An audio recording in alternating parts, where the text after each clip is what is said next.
Bonjour! Pour faire suite au contenu de ma capsule, des deux capsules précédentes en fait, je vais à nouveau sortir un peu du concept de mensonge pur et simple.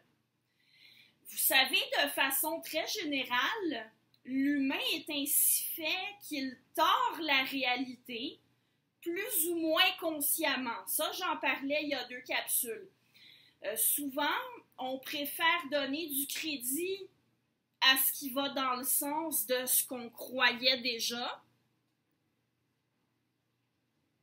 ou encore à ce qui va dans le sens de nos valeurs. Ce qui nous contredit, on préfère souvent l'identifier comme faux ou comme exagéré. Et ça, personne n'échappe complètement à ça. Quand on fait ça, c'est délicat de parler de mensonge ou, comme certains le font, d'hypocrisie parce que le mensonge doit être entièrement volontaire. On doit avoir pleinement conscience qu'on véhicule des faussetés pour être en train de mentir. En même temps, comme je l'ai aussi dit il y a deux capsules, même si les faussetés ne sont pas véhiculées par des gens qui savent qu'elles sont fausses, elles ont quand même des conséquences. Du coup, entretenir des illusions, autrement dit, entretenir des perceptions erronées, sans avoir pleinement conscience qu'elles sont erronées, ça a des mauvaises conséquences, au même titre que mentir. Si on veut remédier à ça, la difficulté principale vient encore une fois de la tendance qu'on a à s'identifier à ses convictions, à ses croyances, à se sentir atteint personnellement quand on se fait contredire. Et là, j'insiste, je ne blâme pas les gens qui font ça. C'est une réaction qui est humaine. Je l'ai déjà fait. C'est vraiment dans notre nature. Tiens, ça me fait penser au pharmacien. Souvent, le pharmacien énerve des gens qui le considèrent comme arrogant parce qu'il s'attaque, entre guillemets, à des choses qu'ils tiennent pour vraies. Ben, c'est peut-être justement parce qu'il en a conscience qu'il se fait appeler le pharmacien. Mais j'imagine que je n'ai pas besoin de vous expliquer pourquoi le fait d'entretenir des convictions fausses sur ce qui favorise la santé peut avoir des mauvaises conséquences. Vous savez, moi-même, j'ai déjà cru des choses que le pharmacien a réfutées dans certains de ses épisodes. On n'est pas infaillible. On fait tous des erreurs. Il nous est tous déjà arrivé de croire ce qu'on entendait sans soupçonner que ça puisse être mensonger ou simplement erroné. Bon, on sait tous que ça peut arriver à tout le monde, mais il reste que c'est humain de se sentir atteint dans son ego quand quelqu'un dit qu'on s'est trompé. Comme dirait Magic Jack dans sa petite série La Minute Sapiens, il faut faire le tri entre qui je suis et ce que je pense. Il ne faut pas prendre le fait de se faire dire ou montrer qu'on a tort comme une attaque personnelle. Cette tendance-là à s'identifier à ce qu'on croit Comme je l'ai dit, ça explique, selon moi, les réactions négatives face aux pharmaciens. D'après moi, ça explique aussi certainement, en bonne partie, les réactions suscitées, par exemple, par des gens comme Richard Dawkins et Sam Harris, ceux qu'on connaît comme les New Atheistes. Les militants athées comme eux, beaucoup de gens les qualifient d'arrogants. Mais si on prend la peine de les écouter attentivement, de les lire, qu'on regarde vraiment leur attitude quand ils parlent, ils n'ont rien d'arrogant. Mais comme ils argumentent contre des croyances auxquelles les gens s'identifient très fort, en l'occurrence les croyances religieuses, leur discours est souvent mal reçu.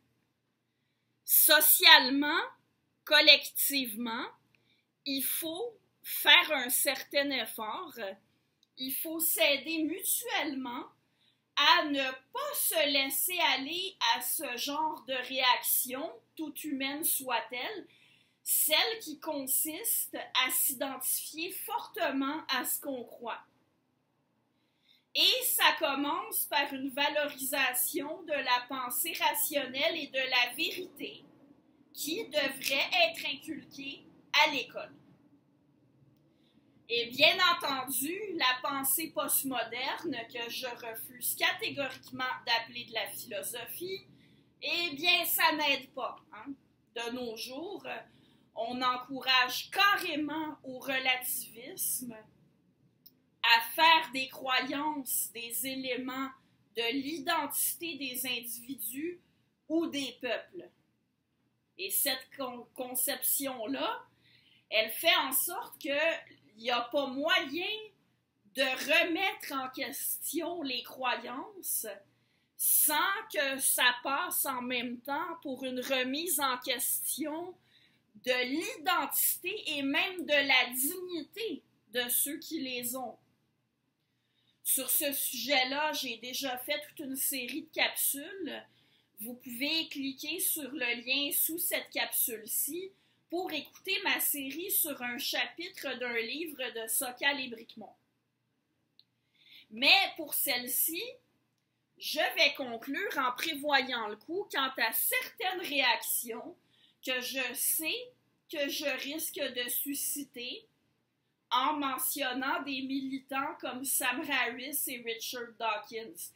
Je le sais qu'il y a des gens qui vont dire que je montre en exemple des gens athées qui sont exactement comme les religieux fondamentalistes parce qu'ils sont convaincus d'avoir raison et qu'ils cherchent à convaincre les autres que ce sont eux qui ont raison.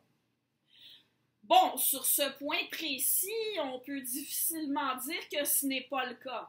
Oui, il est évident que Dawkins et Harris et d'autres comme eux sont convaincus qu'ils ont raison et cherchent à convaincre les autres. Ce sont des convaincus qui cherchent à convaincre. Mais il y a des différences avec les religieux fondamentalistes dont on ne peut pas faire abstraction. Les néo-athées cherchent à convaincre avec des arguments logiques, avec des faits historiques, avec des faits scientifiques, et non pas avec de la rhétorique, de la menace et de la censure. Vous savez, ceux qui considèrent que la Terre est ronde sont aussi convaincus d'avoir raison que le sont les platistes. Les évolutionnistes sont aussi convaincus d'avoir raison que les créationnistes. Mais ça ne veut pas dire qu'on peut tous les comparer.